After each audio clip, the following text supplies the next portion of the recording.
রাতের অন্ধকারে জাতীয় সড়কের ধারে পড়েছিল এক নিথর দেহ। সেই খবর ছড়িয়ে পড়তেই এলাকায় চাঞ্চল্যের সৃষ্টি হয়। বুধবার গভীর রাতে পতিছড়ির ড্রপগেট এলাকায় এক অজ্ঞাত পরিচয় ব্যক্তির মৃতদেহ উদ্ধারকে কেন্দ্র করে চাঞ্চল্য ছড়িয়েছে।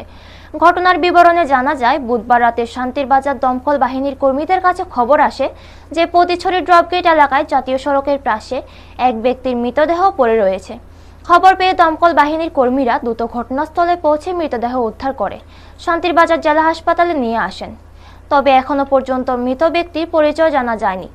পরে পুলিশ ঘটনাস্থলে পৌঁছে মৃত ব্যক্তির পরিচয় জানার চেষ্টা শুরু করেছে এবং মৃত্যুর সঠিক কারণ জানতে তদন্তে নেমেছে।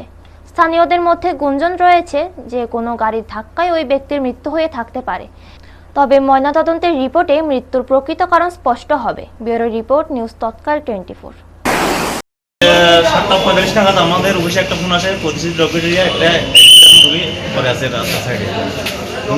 আমরা নাম পরিচয় কিছু পাওয়া যায় না, নাম পার্সোনাল ওরা সম্ভবত বড় হতে পারে।